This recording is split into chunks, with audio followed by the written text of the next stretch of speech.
Hello, we're Quirkos. We're people that work at Quirkos. And we just wanted to kind of have an open discussion and just see kind of where that led us. We kind of drawing from all our kind of experiences, basically talking about kind of writing up qualitative data, issues around publication and access, and all the kind of associated things with peer review and writing up for the first time, different kinds of outputs, different kinds of publications, and the timings, as well as some kind of the practicalities of that, I guess. So could be quite wide reaching today, but I guess we'll just see where it goes and yeah, where that takes us. I think it's one of those issues where I think there's not a lot of guidance. There tends not to be peer-reviewed articles about writing up peer-reviewed research. And particularly for qualitative research, you very quickly get into debates in the community about problems with getting qualitative data accepted in certain publications. So where's the kind of best place for research based on qualitative research, and the kind of what stage in your career or your research projects to be kind of thinking about writing up data. So it's, yeah, quite a kind of can of worms to unpack. I guess one of the things we've always had is thinking about the kind of the black boxes in research and the things which are not very clear, the outsiders, not very well documented. And we like to try and open those up a bit and kind of show a little bit about what goes on behind the scenes. We've talked about that, about the research process itself, about things that you never get to see, like consent forms and approval processes, and what an interview guide actually looks like, and all those things that don't end up getting shared in peer-reviewed articles. So you never get to see the process of the research. And a lot of the time, you don't often get to see very much insight into the process of publication and what it takes to write a journal article, and how the process works and how you get through to it. It's one of those things I think in academia you're just expected to kind of learn by doing, possibly because you've been working with a supervisor or someone who's done this stuff before. So it's very much kind of like learning on the job type thing. But it can be very helpful, obviously, to know what that process is going to be. And so we just kind of wanted to talk a little bit about some of our own experience with that, some of the other kind of advice that we've had over the years, and yeah, hopefully share something that's useful about, yeah, publication and writing up qualitative research. So yeah, I don't know where we want to kind of start with that. I mean, I know that Jess, for example, one of the things he wanted to talk about was kind of like the peer review process. How does that seem to you? What's your perception of the peer review process when you're kind of writing for a peer reviewed article? So I would personally say that peer review is something that was very frightening, like sort of coming into it as a sort of young researcher. Just kind of like that process of having your work so closely kind of critiqued.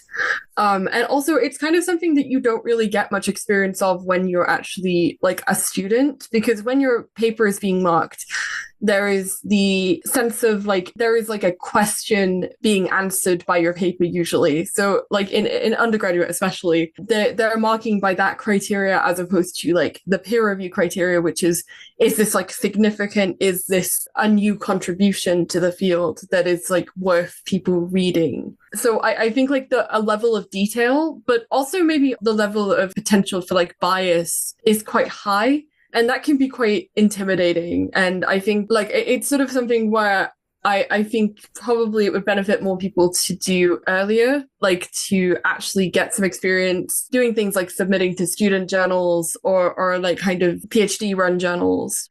Yeah, so that's personally how I'd view it, really. I would view it as something where, again, there isn't really much of a rule book. Like it's going to depend on that journal's processes. There are sort of different levels of rigor in the peer review as well, like depending on where you're submitting. And that can also like have an impact on your own paper's impact. So like all of that is like difficult to navigate, I'd say, coming into it from no experience. Jess, can I just ask you, did you have any experience with student or PhD run journals? Did you try and submit to any of those? Yeah, so I've been published in a PhD run journal. I've also been published in a journal which is part of a sort of like kind of postgraduate essay competition.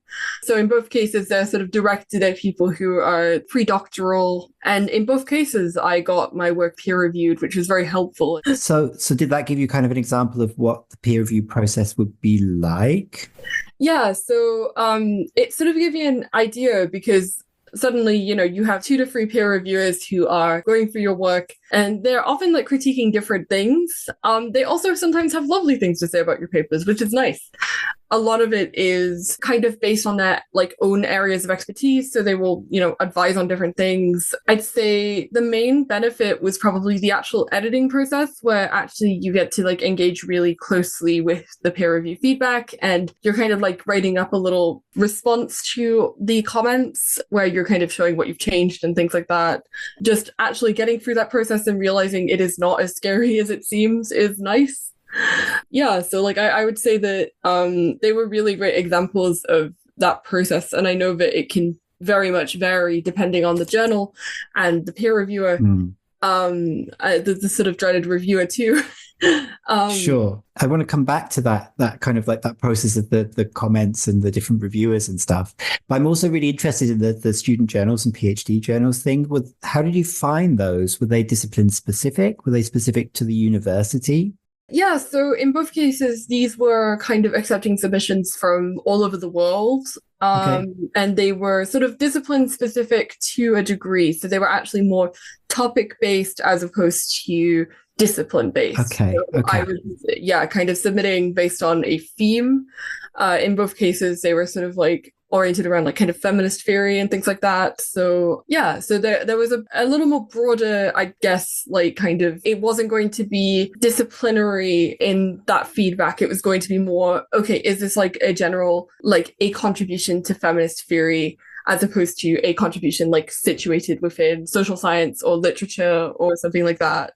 Okay. Okay. And then presumably one of the aims of those kind of journals is that they do have a very kind of helpful review process and friendly review process for people who are kind of like new to publishing. And was that your experience? Yeah, so I would say that I'm very glad there was a peer review process because I know that like a lot of the times, like when you submit to kind of like journals within your university, often they just don't have many submissions. So the feedback you can get is very varied.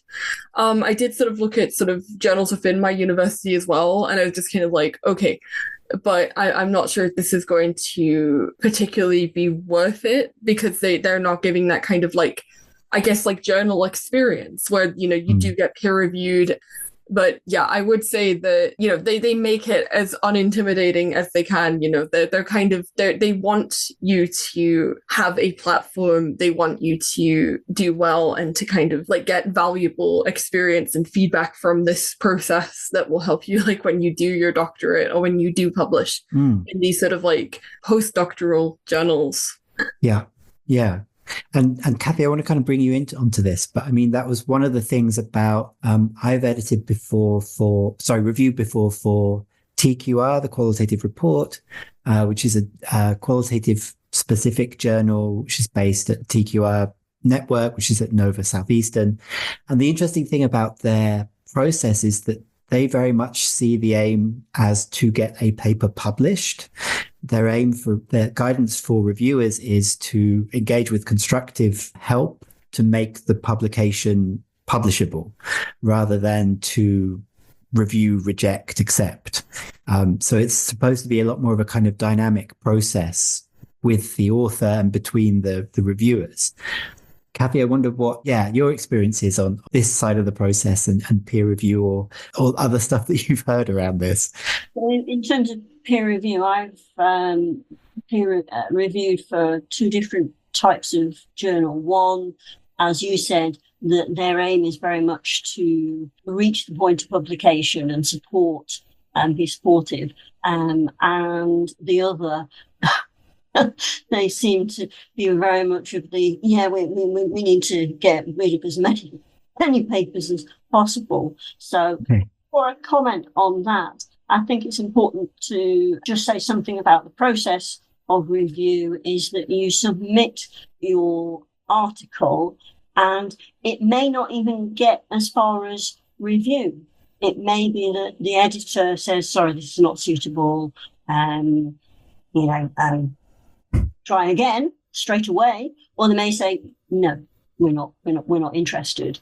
If it gets to review, that's your first hurdle kind of passed, and it may go out to 2-3 reviewers who will send back their comments in writing, some more detailed than others, and then you get the opportunity to address those comments.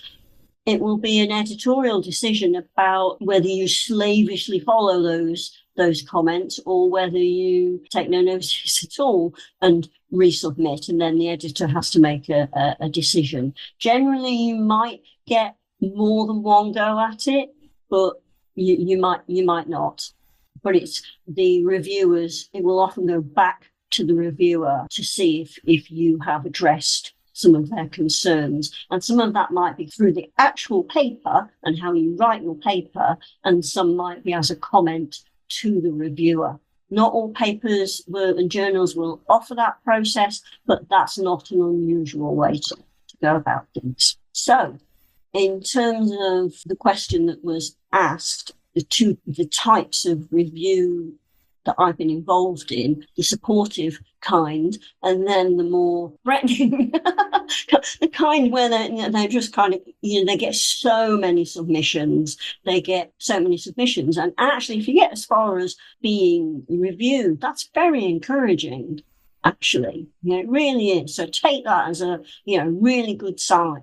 And then my experience has changed over the years. I started out as a reviewer being kind and actually realizing that the author actually really didn't want that. Some of these were pretty experienced authors, and I was actually relatively inexperienced, and they actually really wanted a robust, critical analysis of what they were saying and intellectual argument within the review. Because some journals, you will get to see the other reviewers' comments. So as a reviewer, I was seeing far more experienced reviewers give their comments and realize actually some of the depth that reviewers were going to, which if you're new to the process, you're a new author, and you get that review back, that can feel really scary. That's why it's so scary. But actually, the reviewer is probably seeing it as this is a robust intellectual argument. Put your emotions aside. But actually, when you're new to this, that can be pretty hard to handle. And so I actually became less kind. And actually, I want to go back to being more kind, yet robust. And, that balance isn't always easy to achieve as a reviewer. But presumably it also depends quite a lot on how the paper's been written, but also kind of the interests of the reviewer as well. If they're very interested in having it very grounded in theory, and sometimes a particular theory, then that might be the tack they take. But some papers may come through, and they may also already be very strong from a kind of, an intellectual argument, like a theoretical basis kind of point of view, but maybe weaker on describing the methodology or something else, or drawing the conclusions. So it always feels like it's a bit of a weird dynamic to me, because sometimes papers are very strong in one area and the reviewer is also very interested in that area. So yes, it's fine. But then the other reviewer is interested in a different aspect of the research and the paper. And so they're like, no, because you've not described your methodology at all. So yeah.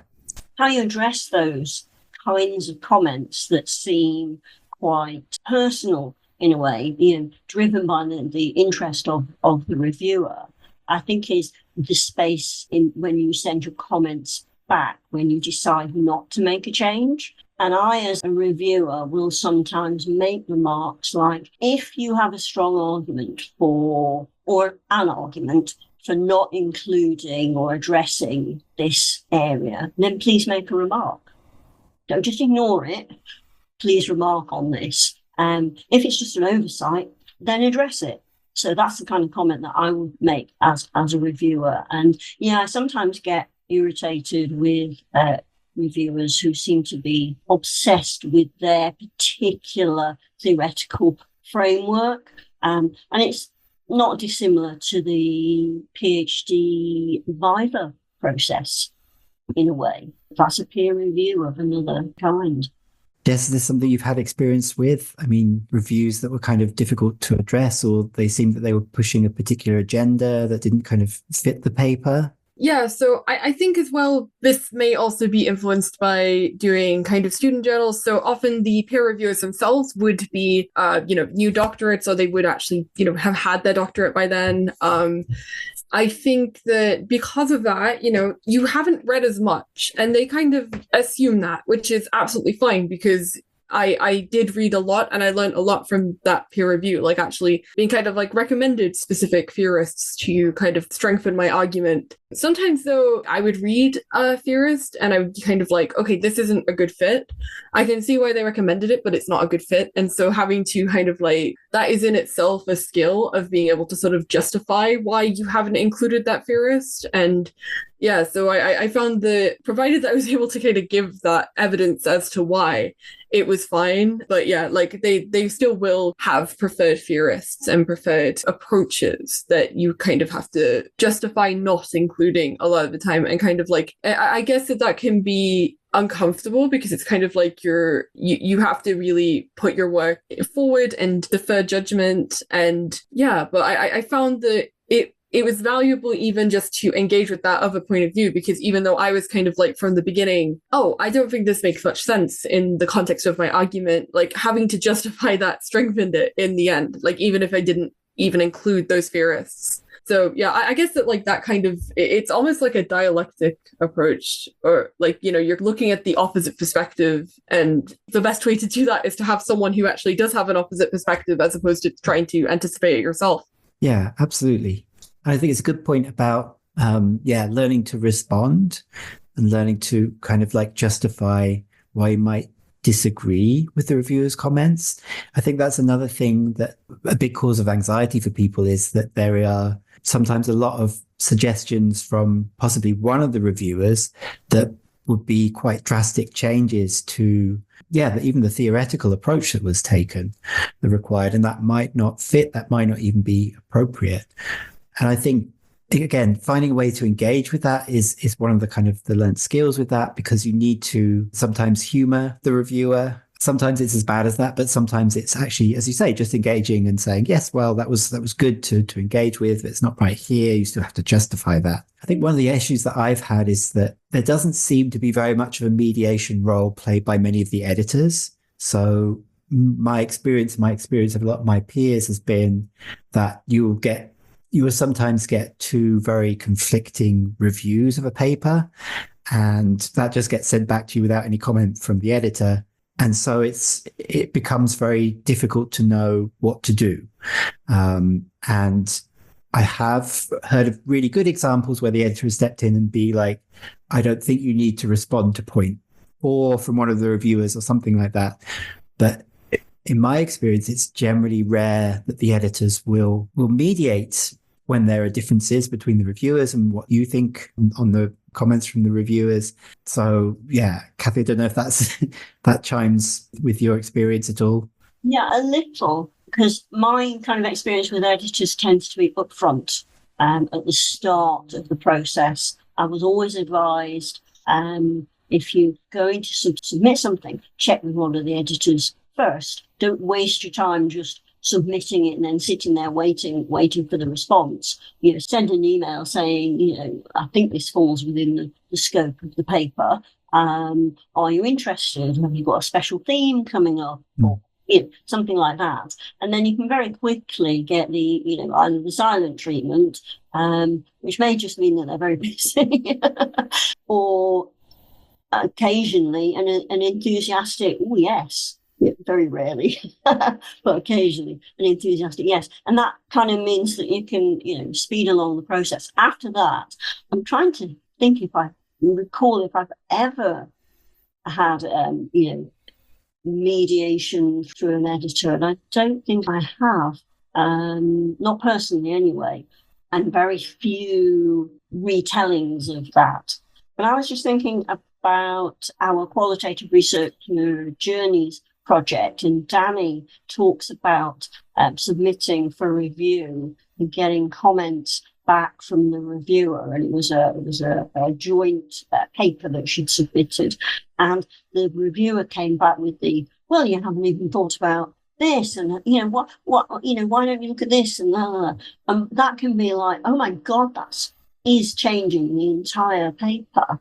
And they decided that they would take the reviewer's suggestion, as painful as it was to do. It meant completely rewriting, redoing some of the research. And actually, in the end, I'm not sure if they got a whole book out of it, but they were really, really, really pleased with the result. So it's not always a bad thing, but yeah, how do you know whether it's a good thing or a bad thing?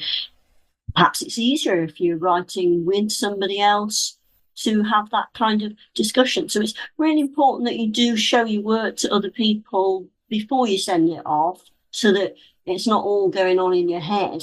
I think it's easier to make those decisions if you've had input or discussion, should I say, with other people. So, I mean, that would be kind of my follow-on question is, if you get feedback like that, okay, so in that case, it was a major change and they did it, but you feel that it is too much, when is it time to look for another journal or to try and publish somewhere else? $64,000 question. Yeah. Yeah, some of it will be about your energy, your priorities. Have you got more than one paper on the go, so to speak? Have you got another option? It's not always that you've got like a great big long list of journals that you want to try to submit to.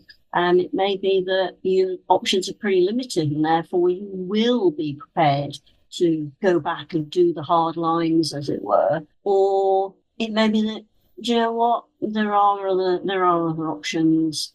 How good a fit is that journal for your paper and what you want to say, even if you have to change it, even though you've been asked to change it. The fit and your ultimate purpose. As someone who's mainly an educator rather than someone who's a researcher who wants to only stick to research, then knocking my head continuously to get something published is not the same priority as if I'm in a research only position. And actually, I'm not going to get the next piece of funding if I don't get this paper published. What is the purpose of publishing in an academic journal? It may be that you may be more impactful in your research and your research outputs if you write up somewhere else, or you do a news article, or a more public facing piece of research, which might have much greater impact. And of course, research funders are interested in impact as well as academic credibility. I mean, for me, when I've had the experience of kind of writing as part of a large research team, it tends to be the case that there is basically an impact hierarchy that they have. And so the first place that we would try and write for would be the big kind of high impact journal. And the approach was, well, let's see if we can get it in there. And if not, we'll go to this tier journal. And then if not, to this one as well. And sometimes that was because of the impact factor they had. So how important that was going to be for things like the ref, but also its prestige and the size of the readership and so on. But then also it may also be about the specificity of that journal. So it may be great to have something in, if you're doing something on health, a very large general journal like the BMJ, which is very high impact and it's read very widely. But on the other hand, it may be more appropriate to have a more kind of specific qualitative health journal, because it may not have the readership, but it's actually the right readership is there, but the barrier to entry may be lower in terms of the number of submissions. And then the other thing that we've not kind of really talked about at this stage is the length of time that peer review process takes, which can sometimes be, which is usually months, even years in some cases. I think part of that is assessing when it's time to try something else, write for a different journal. And just because of the time period, even if once you get reviews, that may take months and months, often 3 to 6 months. And then to get feedback again may take a similar period of time sometimes. So it can be a very slow process, and it can be very frustrating for the author, I think, when their paper is kind of tied up in peer review with a particular journal. So it kind of feels trapped there, in this kind of Schrodinger's cat state of limbo, right? Where it's not clear whether we can put in a lot more work there. It may not be actually accepted in the end. And so when do we cut our losses and try somewhere else? It's not really the dumb thing to submit the same paper to 2 journals at once. Yeah. So you kind of have to wait for the output of one before you start with the other.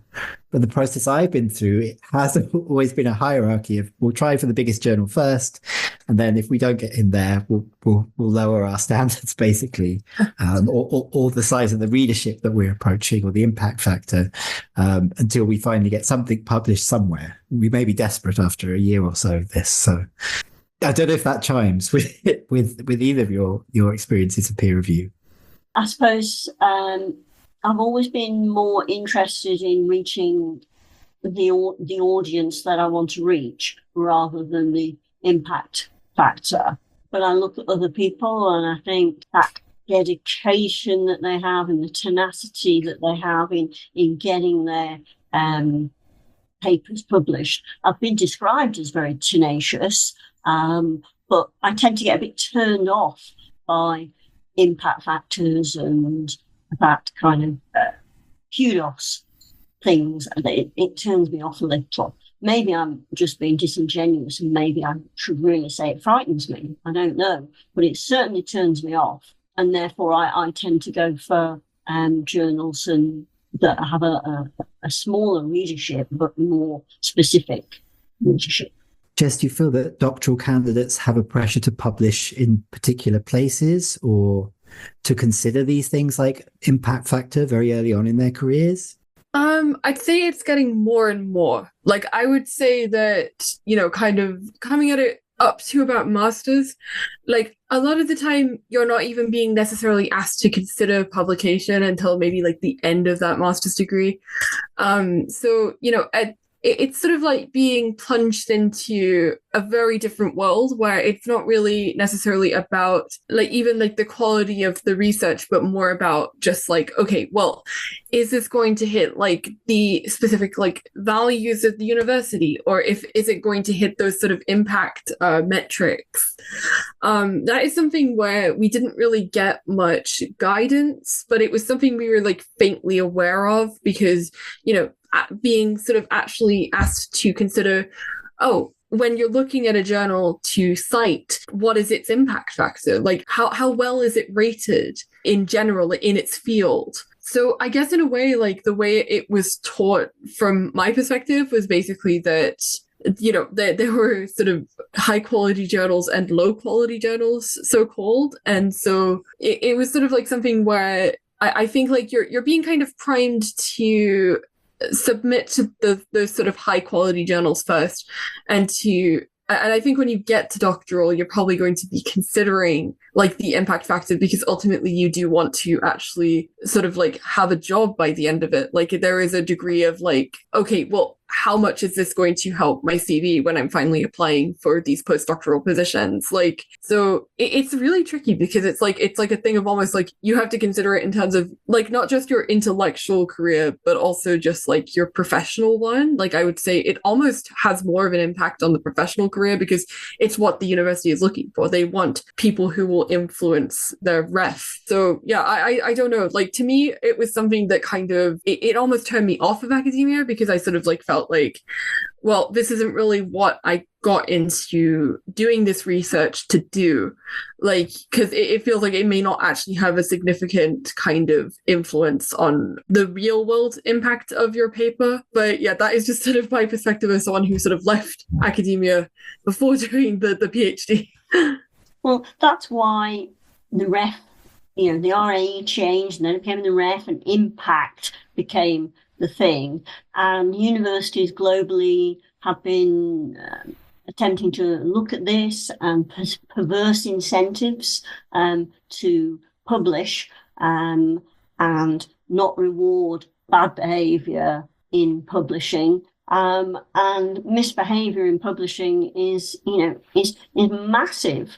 So what do you mean by misbehaviour in publishing? The context. So one of so plagiarism takes many forms, and one of the little tricks, maybe I shouldn't be telling you the little tricks, but one of the things to look out for is people claiming to have published in particular journals, and they will cite themselves, appropriately, which is fine. You're allowed to cite yourself.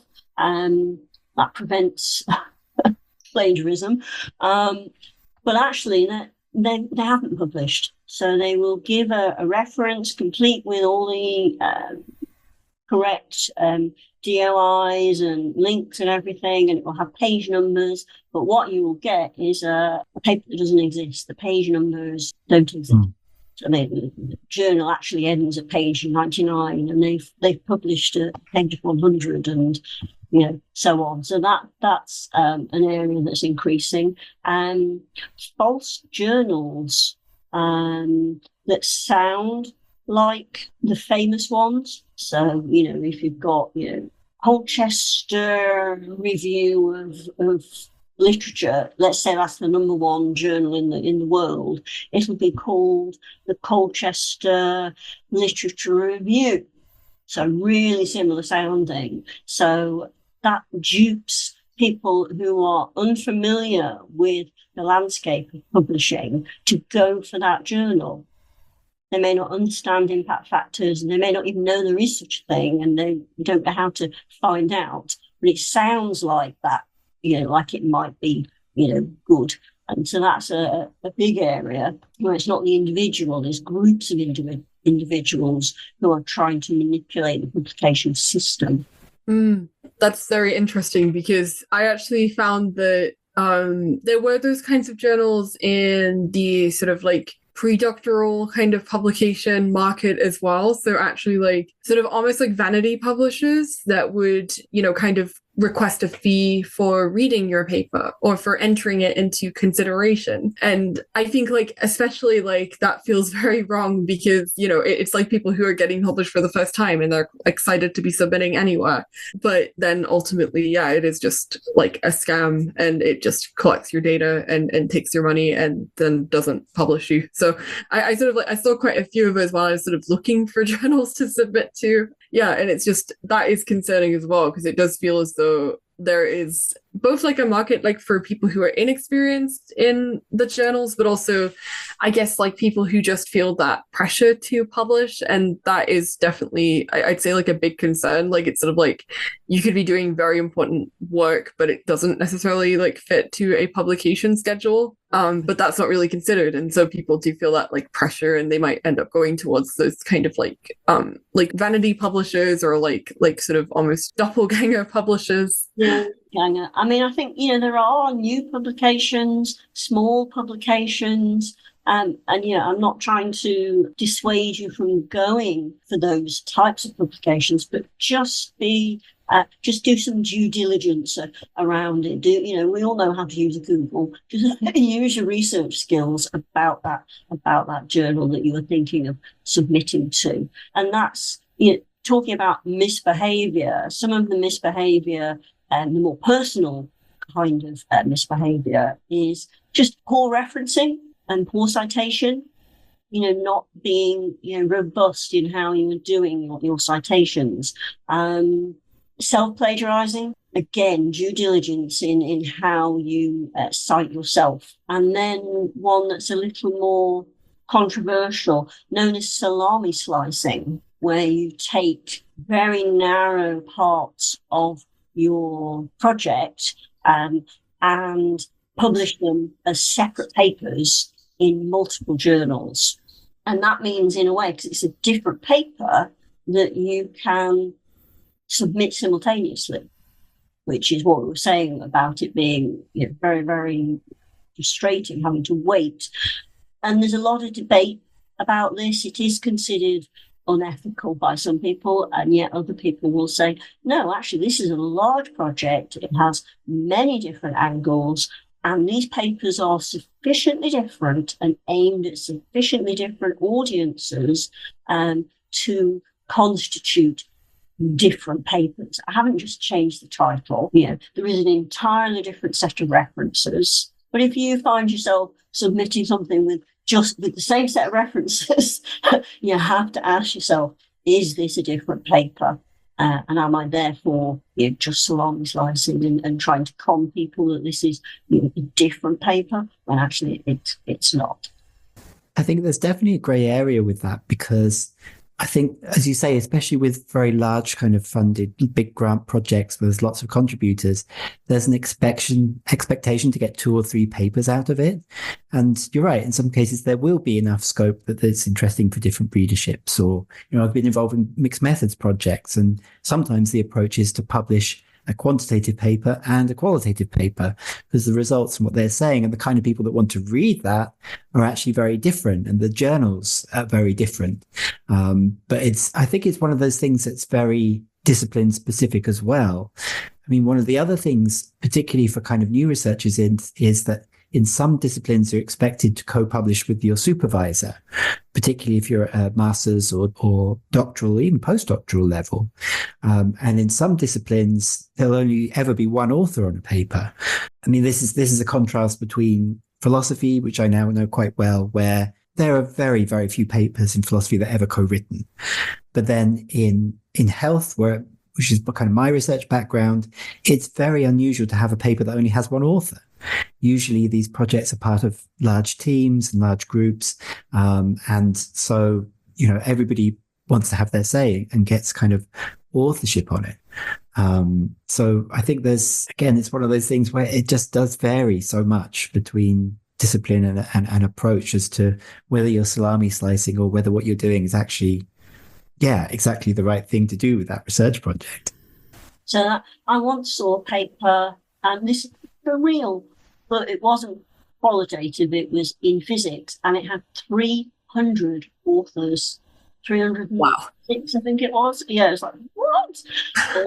But, we don't face that in the qualitative realm. But I suppose that leads me to think about co-writing and writing with teams and writing with other people. Yeah, I find, so sometimes, again, with particular projects and large grants, where you are writing about part of a team, it becomes a little bit about managing everyone's expectations and making sure they know their expectations about what they're expected to contribute. Sometimes it'll be very obvious that you want somebody to write a particular part because they were very involved in the data collection, so you want them to write that part. Or someone else was very involved in the analysis and you wanted to kind of make sure they write that part. Often I think there are power dynamics as well, because you're working sometimes with much more senior or sometimes much more junior people. And so the classic thing may be that they're going to be first author, but you may not actually get that much time and impact from the PI because they're working on so many other things. So you have to wait, and sometimes you have to nudge to get their input and their kind of seal of approval on the draft before it gets sent off. In my experience, also kind of working with those kind of large team written projects is the people management aspect of that. Getting to make sure that everybody has a deadline for getting their comments on a draft, because otherwise it becomes very open-ended. And then at the end, actually just having also a cutoff for when we're not going to draft it anymore. When we've been through 9, 10, I've been through experiences of having 9, 10, 12, 15, 20 drafts of a paper before submission. When there's a large team and everybody's got lots of different opinions and different ways of formatting to get in there. So my experience of those has been writing as part of a team, even for publication, is about kind of managing people and expectations. And that probably doing it is probably the best way to learn how to manage that, I guess. I haven't written with large teams, but, the kind of things that people have told me, most of the arguments are about authorship. Gets where, and the advice that I have heard from very experienced authors is that conversation needs to happen. It needs to happen sooner rather than later, and it needs to be repeated if people feel that perhaps the amount of work that they are doing isn't fairly represented in that authorship chain, so to speak. Yeah, that's what most people seem to be bothered about.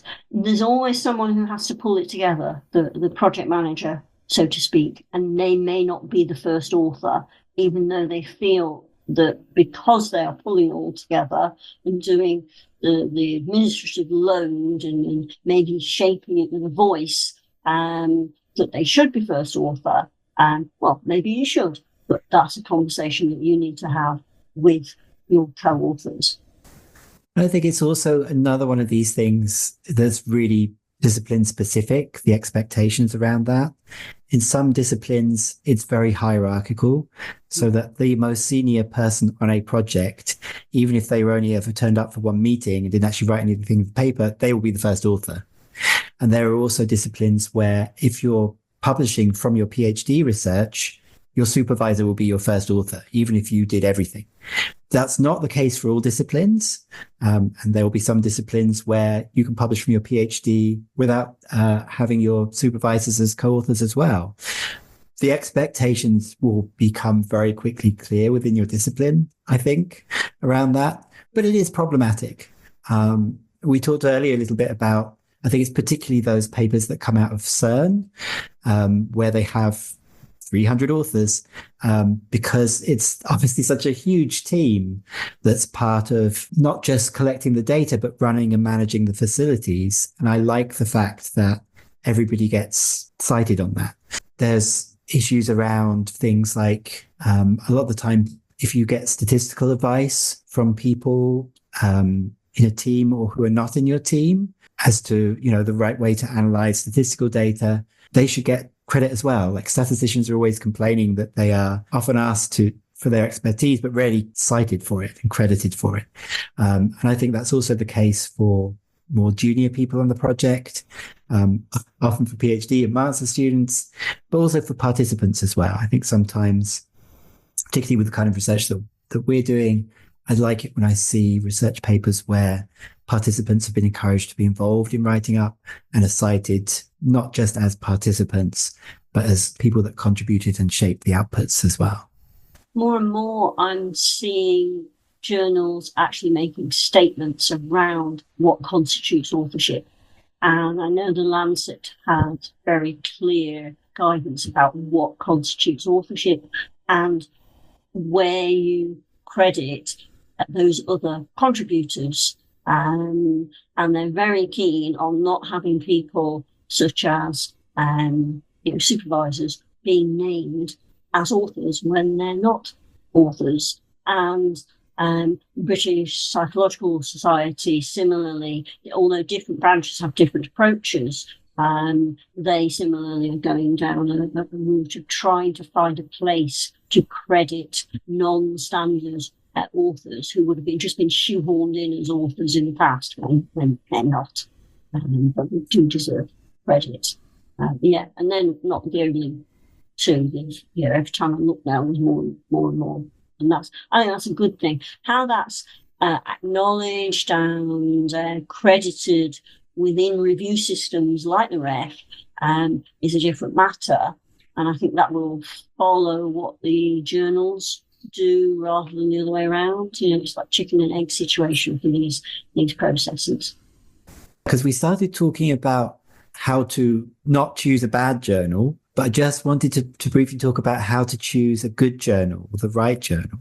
I mean, one of the pieces of advice that I always got is, you look at your thesis or whatever you've cited for your grant application, and whichever journal you've cited most is probably the best place for your paper to be published to.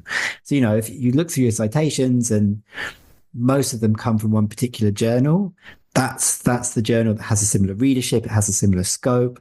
You're going to engage with the other things that people are saying in that journal.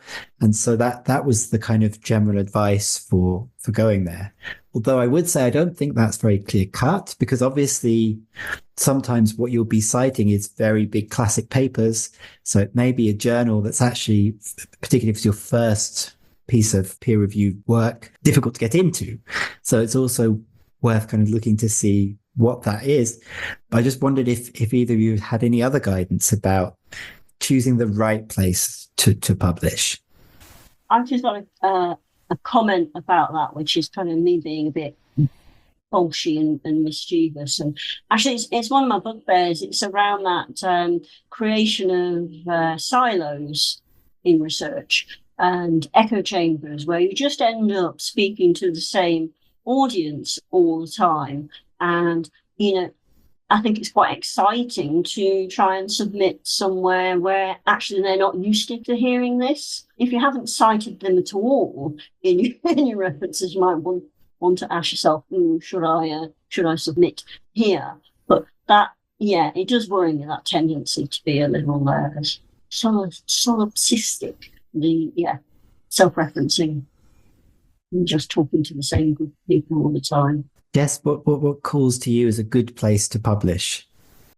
I suppose that in my field, which is more humanities based, a lot of the advice was actually to be willing to go quite specific with it and find that. And I think that I agree with that, that can create that sort of sense of almost isolation, where you're kind of submitting to ultimately the same, you're going to have the same audience every time. And I think that it was actually quite beneficial to submit to a more cross-disciplinary journal that was more focused on the theory or the sort of the broad theme, rather than it being necessarily okay, this is about feminism in American literature, which is very specific. And, so actually having something a bit more broad, I think was quite helpful there. And I feel like that is where I would personally go. I would go for theory as opposed to sort of discipline. But I think that's maybe that's more focused on what I tended to write anyway, which is mostly theoretical. I think one thing I'd really like to know, approaching from a more sort of social sciences perspective, is the degree to which, when does it become worth it to submit to a mixed methods journal that specifically publishes both qualitative and quantitative? Because that is something where I would sort of wonder, is there a point to doing it if you're not doing a mixed methods paper? Is there a kind of observable sort of bias against qualitative papers? Because that's something that I hear about a lot. Just being in kind of qualitative research circles, but it's something where, because humanities very qualitative for the most part, you don't really hear much about it. Yeah, I think that's a really good place to pick up, particularly with this kind of focus on qualitative stuff. I mean, there was a big discussion a few years ago on social media and through academic circles about British Medical Journal, again, a huge journal, specifically saying they weren't going to publish any qualitative research. They just didn't meet the sample sizes, so they were never going to even send it out for review. And there was a huge kind of backlash against that and against the editor. And they said, we've got a qualitative specific sub-branch, so you could go there. But there was still an implication that no matter how groundbreaking your finding was, or how important it was to the wider research community, if it was based on qualitative research, it wasn't going to get published as a top tier article. It was always going to be a sub article, if that kind of makes sense. And I think that's something that quite a lot of the people have experienced, even in different disciplines, where there's an expectation on mixed methods or quantitative based research. So that can become quite a big part of choosing the right journal. I mean, whether you can see examples that they have published qualitative research before, or it's very obvious that they only publish very large quantitative studies, for example, which can be frustrating when the audience and the topic is just right for what you're trying to publish on. Communicating with the editor or the sub-editors in large journal cases therefore becomes really important, and actually persuading them in your initial approach about why you think it should be in that journal and why you've chosen that journal can be compelling. I'm just thinking about the level of bias that there is out there sometimes in the social sciences, as well as the physical and natural sciences, is breathtaking. Just when I think we've made some progress and what have you, I then meet someone, or I'm teaching somebody who, the message that they're receiving is that, qualitative research is not worth the paper it's written on. But I live in hope, and there are definitely places to publish. And so in that case, if you end up speaking to, if it's easier to speak to the people who are willing to listen, then, wait till you've made your way in your career, or hitch your wagon, excuse the colloquialism, join up with someone more senior, with your groundbreaking thing, who have contacts in the world, who can have those conversations with, sub-editors who are willing to take a chance, not on you necessarily, but you as a team. I think that's a really nice point. And one of the other things I wanted to talk about kind of approaching peers is, Kathy, you'd mentioned about talking to the editor and seeing if your paper was going to be a good fit for that journal. But one of my other pieces of advice would be actually to talk to your peers and colleagues as well, because you'll get a lot of kind of insider information. There may be a particular journal where people that have reviewed there, and so they've got a really good idea of what's going on there. You may know people who've submitted to that journal, and they'll have a really good idea what the turnover is, like how long it can be at the moment before you expect to have something reviewed. And those kind of things, as Jess was saying earlier, if you've got a kind of publication deadline because, you're finishing your course and you want to have a job at the end of it, then that can really influence where you're going to end up publishing. So do talk to other people as well. And I would ask you, not just, the people in your department and the people but in general, authors on the papers are generally pretty happy to get questions and feedback. So you can email someone and say, I read your paper in this journal. It was really great. I wanted to cite it. I'm thinking about writing here. What kind of review process did you have there? Did you have a good experience with it? Would you would you submit to this journal again? It's okay, I think, to ask those kind of questions in an email. And I think a lot of academics are very helpful, even if it's not your supervision team, to kind of help out with that if you're starting out in publication. Really, you should be part of some kind of network like academia.edu, I think is common in the States. And those are great platforms for asking those kinds of questions. It's not as kind of intrusive as a direct email or a phone call. Hi there, you don't know me, but so they're more likely to respond if it's through one of those platforms. I would suggest. I don't know that, but I would suggest. That's a good point. I think ResearchGate is one of those other ones. But then it may be, sometimes it may be something they may have had an experience they don't want to share publicly, and they may actually be very happy to say in a direct email to you, oh my God, the editor is terrible. And that's not something that they might put on a public forum. So, yeah. Do those in ResearchNet, you can have a private message. Okay. So the other thing that I kind of want to talk about a little bit, which is part of this kind of about choosing journals, was also about kind of open access journals. Because it feels like something that's been going on for quite a long time, but it's still something that's kind of evolving quite a lot. And it brings up questions about whether there's a kind of pay to publish kind of model for some of these, where you have to kind of pay a fee for it to be open access, or there are journals which are entirely open access with no fee. All of these will have different impact rates. Sometimes they are lower in the open access journals. That's not necessarily the case. And some journals have now hybrid models. So some papers will be paywalled and some will be open access. And I don't know if either of you have had any engagement with kind of open access journals, or that aspect of readability has been part of your kind of decision-making process when thinking about publication? Yeah, I mean, both journals I submitted to were open access, and I personally think like that is the way to go. It is difficult because yeah, there is this sense of almost like there being a barrier itself to the researcher. It's just sort of passed on to the researcher if you're submitting to a journal that is normally paywalled, and then you have to pay to like give other people access to it. But I feel like ultimately, I sort of feel like that dissemination more widely, like outside of academia and to independent researchers, is kind of like that is why I wanted to do research. Like I wanted it to be readable by anyone. It's a wonderful idea, but I would like it to be more like common practice.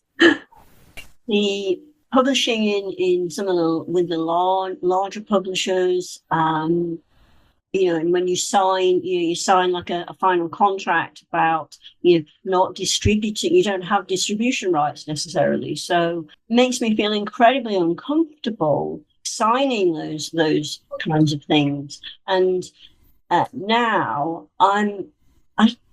despite them often, not always, but often having higher impact factors, I don't really want to block people's access to the publications. But I do kind of understand that some of these publishing houses, they're not charities. They are there. They have to pay their. We're not a charity. We have to pay our wages, but at the same time, we want to be ethical in how we do things, and more, I want to be able to support open publishing. Yeah, I mean, personally, I have a big problem with these kind of commercial run publishing houses and journals. They don't pay their contributors. They don't pay their reviewers. They usually don't pay the editors. They don't pay you to publish there.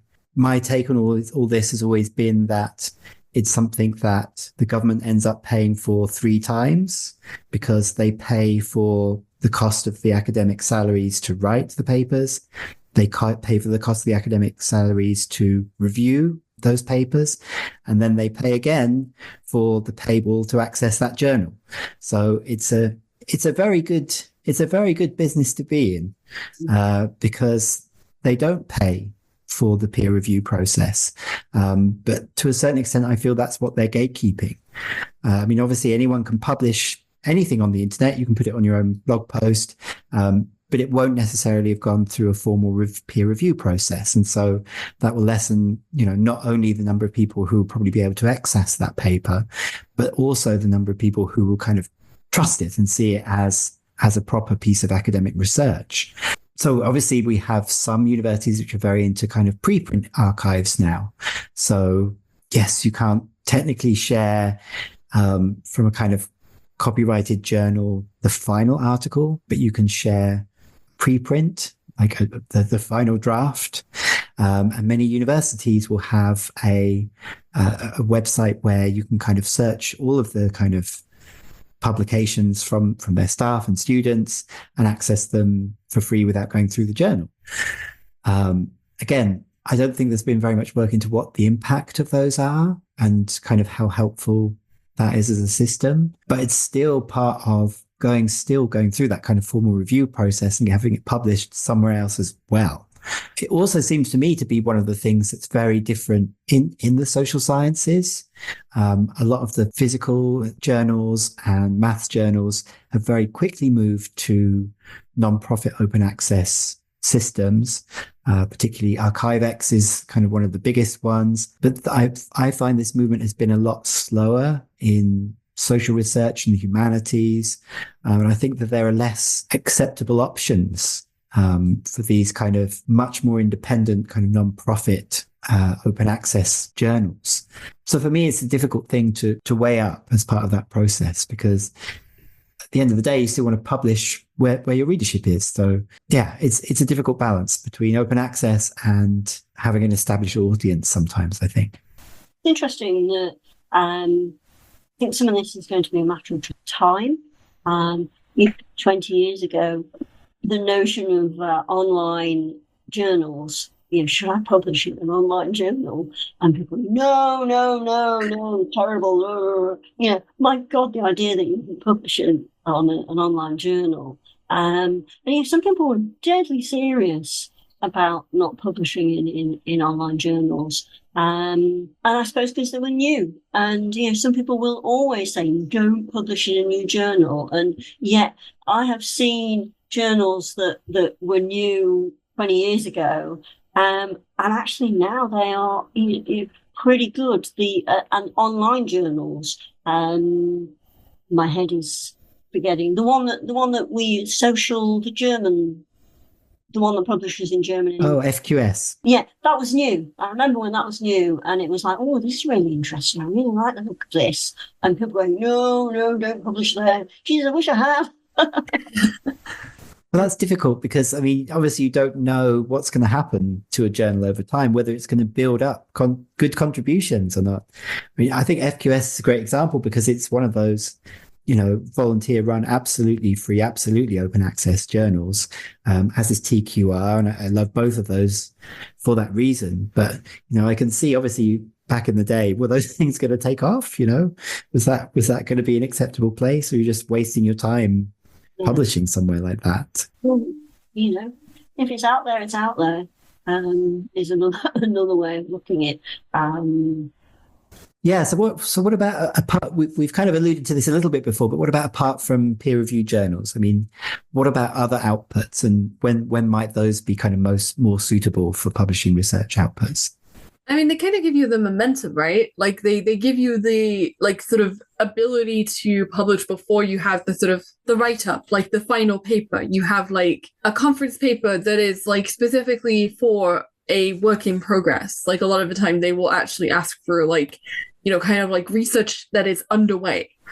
Or so like I've had a little bit of experience doing like kind of conferences as well. And that was a very different vibe, because often it was actually, kind of like talking to your audience directly and people asking you questions and stuff, and actually getting, kind of like ideas on how to sort of like bring this research to a close. Like, actually, this is what was maybe missing from the research or things like that. Like, actually, it's sort of like more informal, but it is also in a way a peer review process. It's just, it's going to be a lot. Like it'll be like less kind of in depth, but you can sometimes just get really interesting ideas about like where your audience's priorities lie or things like that. So I personally I really enjoyed writing conference papers. I think that's really interesting to view presenting a conference as a peer review process. I think that's really helpful to think of it in that manner. It makes it less scary. Like, oh, people are going to say things. And well, actually, I'm going so that I can hear what they have got to say. Yeah, it's definitely my experience. Most people presenting, obviously there's some people who are there just to present and say their thing, but usually most people are there for the questions. They're there to see what kind of feedback, what kind of queries they're going to get, whether people are interested, but then also, if they can see holes, if they can see problems. And I think it's great to do this kind of thing in a kind of chatty, informal session, even, with some people with coffee afterwards at conferences, before you kind of jump into that kind of formal peer review process. Because I think sometimes you can anticipate some of the things that people might say. The only other thing I want to kind of chip in on that is that I also have a take with the peer review process that you can't anticipate what the reviewers are going to say. And I've been part of a lot of projects where we spent a long time reviewing and revising papers before submission. And then what the reviewers come back and have pick holes in is not something that you'd ever even considered. And so there was no way you could have anticipated that. But at that stage, you've become quite precious about your paper because it's been revised so many times that I think that makes it feel more difficult to engage positively with that feedback. So I always try and approach peer review as, when you submit something, you've got to already accept that that's not what's going to get published. You've got to say, I'm getting something out there that's ready to get out there and for other people to kind of feedback on it. But it feels so formal when you go through that submission process to submit it to the journal. but it's going to go back, and all your citations are going to get out of alignment again. And you're going to have to edit different things. You're going to have to put in new sections, rename sections, move stuff around, respond to things that you'd never considered before. So I think my advice is always to go into that peer review process expecting change so that you can be more receptive to that when it comes. Just as you would if you were presenting at a conference and, it was work in process. You're expecting it to change. And I think that's still the case, even when you're submitting something for publication. I've had a couple of papers where I've been reviewer where I think they've been so attuned to that expect this to have changes that it wasn't even ready to be read. Okay. So please do make sure that it's readable. Not that, that it's blindingly obvious that, 6 people have written this paper and there's the paragraph that one person has written, no segue, nothing, jumping straight into a fresh paragraph with no sense of linking, spelling mistakes galore, sentences that are, worthy of George Eliot, i.e. page long and without any punctuation. Stuff like that. You think, they've really taken that expect changes to the nth degree. Don't do that. But, do expect changes. So we were talking about other places to publish or put your work out there. Written forms obviously are a different kind of practice to verbal forms. And as someone who now writes a lot of blogs, why not? Create your blog. A lot of institutions are desperate for blog content.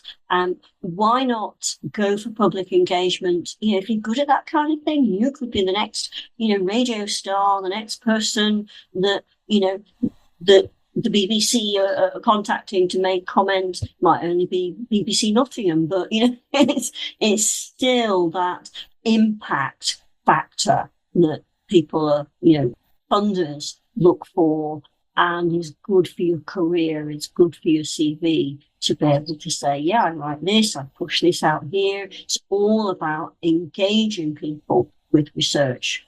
Publicly funded, the public needs to be able to access it. So don't be afraid of doing a blog. Don't be afraid of writing for each other and a student paper type thing, because actually that's part of the academic conversation with each other. Yes, it's nice to talk over a cup of tea. That's my favorite kind of research conversation, is actually face to face with somebody. But why not have, put your paper onto LinkedIn or whatever social media of your choice for people to engage with. Whether they be academics or not. Do you want to make it public, or do you just want to make it amongst your friends and followers? I mean, I would double down. I think blogs are a great output for research, whether you're going to publish or not, or even afterwards, as a way to promote it. Like a blog post is usually about kind of 2,000 words or so. And, a paper can often be, nearly 10 times that, or at least 5 times that. So it's much easier for people to kind of digest. I think it's a really good habit to get into trying to summarize your research in something of that kind of length.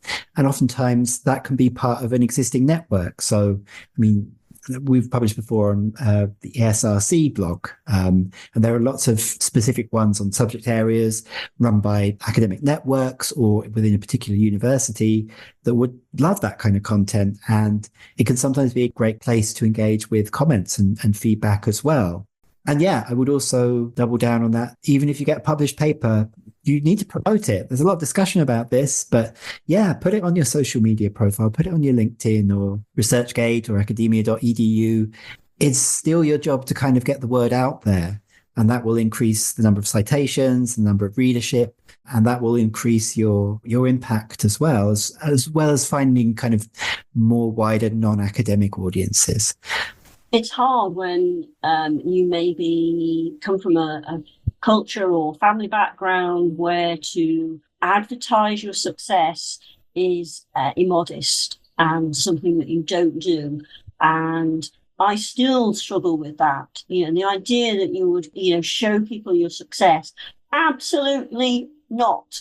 And so I really, really struggle with with that. I do it. It might not seem like I struggle with it, but I do. And it's not immodest, it's expected nowadays. Regardless of what culture you come from, it is expected that you tell people about your research. I still cringe when I see people doing it, but hey, I'm not employing you, am I? Yeah. Research culture is to share, and it's unattractive sometimes. Some of that smugness, some of that arrogance, some of that hey, look at me. But actually, yeah. What's the nice side of it? Instead of calling people smug and arrogant and self-satisfied. Well, it's about sharing the word. And I think it's easy to do that in a smug, self-satisfied way. But I've always had an approach also that the kind of research projects I've done, participants have shared a lot of very personal and difficult emotional stuff. And whenever I've spoken to them about publication and outputs, they want impact from that. If they were speaking to us, it's because they wanted their stories to be heard and to be told. And so I always have felt an obligation to make sure that the publications and outputs got as wide as possible. I mean, they were anonymized, but that's what they expect. They expect to, if they're going to go through the pain of sharing difficult experiences, they want to know that that has had an impact and that other people have been able to read and hear that story. So that's how I flip that on my head. I'm not promoting my research and the kind of research I do. I'm promoting the experiences of the participants and the people who've shared the stories as part of that research. And that for me just flips it on its head. So I am doing my obligation to my participants rather than blowing my own trumpet. That's a lovely way to look at it. Yeah, I feel similarly. I think that we write the research, we do the research because it is meant to be shared and it is meant to have an impact. So to me, it's just, logically it follows that there is no shame in sharing that research because it is important, like emotional labor on the part of the people who have shared those stories. It is important, like labor on your part, because you have kind of collated it and you have situated it in a particular field and you want it to have an impact there. And so, to me, it just makes sense that, there is no shame in sharing. Yeah, those voices heard that need to be heard that aren't yours. Yeah. I mean, I think that's a really nice place to wrap up and to stop. Unless anyone else has got any other comments or any other kind of aspect. I mean, we could talk all day about all the different nuances of publication, but the only other random kind of thing I was going to put in is I'm always very interested in how academia has changed and is changing and what constitutes publication and peer reviews have changed. One of my favorite documentaries ever, I don't know if either of you have seen it, is a Horizon documentary. I think it's 1995 or something like that. Which is about Andrew Wiles trying to solve Fermat's last theorem. And have you seen it, Kathy? I might have done, because I am very interested in that area. Certainly lost up in my memory, but it sounds like something I most definitely would have watched at that time. It's on iPlayer, so you can watch it perpetually because it won very rightly won an Emmy. I think it's one of the best documentaries about science and the scientific process that I've ever seen. One of the things I try and watch it. I mean, I end up watching it several times a year. It's one of those ones I always come back to. And one of the things that I take from it now is how different academia has become.